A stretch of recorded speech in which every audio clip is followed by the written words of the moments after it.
pozdravim učesnike u današnjoj javnoj raspravi. Naravno, ono što je provijavalo što se tiče svih današnjih rasprava jeste ukazivanje na kritiku, primjedbu, sugestiju zbog nedolaska resornog ministra rudarstva i energetike da se razgovara o ovako jednoj važnoj temi. Mi iz Sembire i Bijeljine već 4 mjeseca ne možemo da dobijemo odgovor iz Ministarstva rudarstva i energetike na pitanja koja smo postavili 18. oktobra. Ministarstvo građevinarstva, prostornog uređenja i zaštite životne sredine je odgovorilo na ovaj dopis. Odnosno na naša konkretna pitanja koja se tiču geoloških istraživanja na području Majevice, koja traju iz navoda medija 2,5 decenije. Dakle, prije 2000. godine Rio Tinto je započeo istraživanja na Majevici.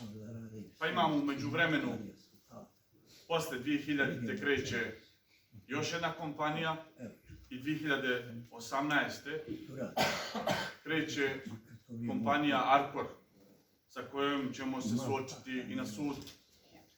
Ono što je važno istaći da na osnovu odgovora Ministarstva građevinarstva, prostornog uređenja i zaštite životne sredine jeste da ministarstvo ne posjeduje ama baš nikakva saznanja šta se radi u sklopu detaljnih geoloških istraživanja na teritoriji Majevice. I ovdje smo isto tako sa jednom jasnom porukom da makaradni zakoni se mogu usvajati.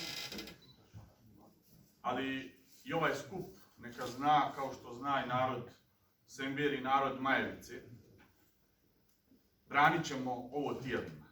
Jer su detaljna geološka istraživanja su uvod u eksploataciju. I to zna svaki stručnjak. Da ne spominjemo najuvredljiviji član, 33, gdje je ponižena svaka visoko obrazovna ustanova koja školuje inženjere geologije, inženjere geodezije, inženjere rudarstva. Zašto? Jer ispada da na osnovu ovog nakaradnog nacrta zakona da lokalne zajednice u obrazloženju koje je navedeno da nemaju dovoljno stručnih, kvalifikovanih ljudi, kadrovskih kapaciteta da se razmotri sve što se tiče detaljnih geoloških istraživanja. I to je poniženje i isključenje naroda. Narod je taj koji dolazi u institucije na lokalnom nivou. Vi ste vrlo, gospodine, bahatom jednom riječju rekli, rečenicom, lokalne zajednice, kaže šta da se one pitaju i u smislu geoloških istraživanja i u smislu eksploatacije. Narod će dočekati vrlo spremno svakog onog kog dolazi sa namjerom da uništava životnu sredinu. Kada kažem u obrazloženju ovog nakaradnog nacrta zakona da je mišljenje Ministarstva privrede i preduzetništva Republike Srpske pozitivno na način da će se otvoriti veliki broj novih radnih mjesta. Samo oko tih detaljnih geoloških istraživanja koja su ulazna vrata u eksploataciju, niko da nam kaže za sve ovo vrijeme iznos koncesijskih naknada koje lokalna zajednica dobija u konačnici je sraman. Zato na svijetu nemamo nijedno bogato rudarsko mjesto. I nije uzalud što onaj pozdrav, ako se ribolovci pozdravljaju sa bistro, lovci sa dobrim pogledom i mirnom rukom, nije uzalud ona rečenica kada se rudari pozdravljaju sa srećom. Znamo o kakvom se hljebu radi. I zato, kada govorimo o toliko pozitivnom ambijentu, niko ne spominje u svijetu koliko u stvari su sramne koncesione naknade za lokalne zajednice. I kao ljekar mogu odgovorno da tvrdim ono što su naučnici ustanovili u mnogim naučno-istraživačkim radovima i dokazali. Da ono što slijedi nakon eksploatacije ostaje pustoš, ostaje zagađeno zemljište, zagađena voda i zagađen vazduh. A zdravstveno stanje stanovništva sa povećanim imunološkim oboljenjima, sa povećanom incidencom kancerskih oboljenja i drugih oboljenja prevashodno kože, organa sistema za disanje, za varenje. To je ono što su naučno-istraživački radovi rekli. I još jednom da kažem, nakaradne zakoni se mogu usvajati, ali narod Semberije i Majevice čeka spremno da tijelima brani i da nikada se neće dozvoliti eksploatacija.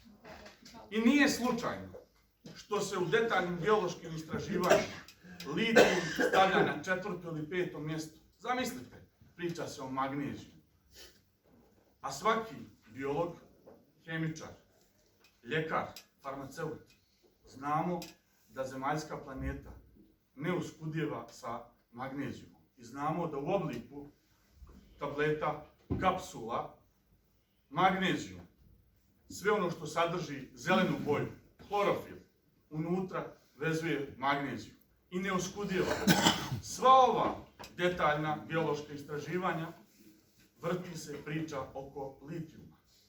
A niko i da kaže i sljedeće probleme, izazove sa kojima se suočavaju nekoliko puta ovdje spomenute zemlje zapadne Europe, a to je da u autoindustriji, kad vidimo i ove niske temperature, vidimo čitav saobraćajni kolaps, litijumske baterije istrošene, a istrošene litijumske baterije nemaju depoje gdje da ih skladište, nego naravno da traže zemlju trećeg svijeta gdje bi mogli to da involviraju. Istovremeno, moram da kažemo da smo mi kao grad, zajedno sa narodom, odbili sve i jednu korporaciju. Posljednja je EMX Royalty Corporation iz Kanade, koji su se najavili zbog detaljnih geoloških istraživanja. Bilo ih je još, i evo neka javnost još jedanput zna, dok god polažem račune narodu, nijedna kompanija nije dobro došla na teritoriju Semberije koja će se baviti detaljnim geološkim istraživanjima, koja za sobom zbog nestručnog rukovođenja, nedostajanja materijalnih sredstava uništije putnu infrastrukturu, prouzrokuju eroziju tla i onda dlanom od dlan se pokupe. To je ono što su govorile slike iz opštine Jezero. Mi smo to u Semberiji vidjeli. I zato još jednom i neću više. Nakaradni zakoni se mogu usvajati u Narodnoj skupštini Republike Srpske. Neće biti ni prvi ni posljednji, ali narod Semberije i Majevice će braniti tijelima uništenje životne sredine. Jer iza eksploatacije ostaje pustoš, a detaljna geološka istraživanja su uvod u eksploataciju. Hvala vam. Istraživanja na području Lopara koja su započeta već ranije, završena prije 1,5 dana i tamo nema više nikakvih aktivnosti po tom pitanju. Što se tiče rečenice, kako ste već rekli, ponovit ću još jednom, rudno blago je dobro od opšteg interesa u svojini Republike Srpske i na njemu se može steći pravo korišćenja na način kako propisuje Zakon o koncesijama i Zakon o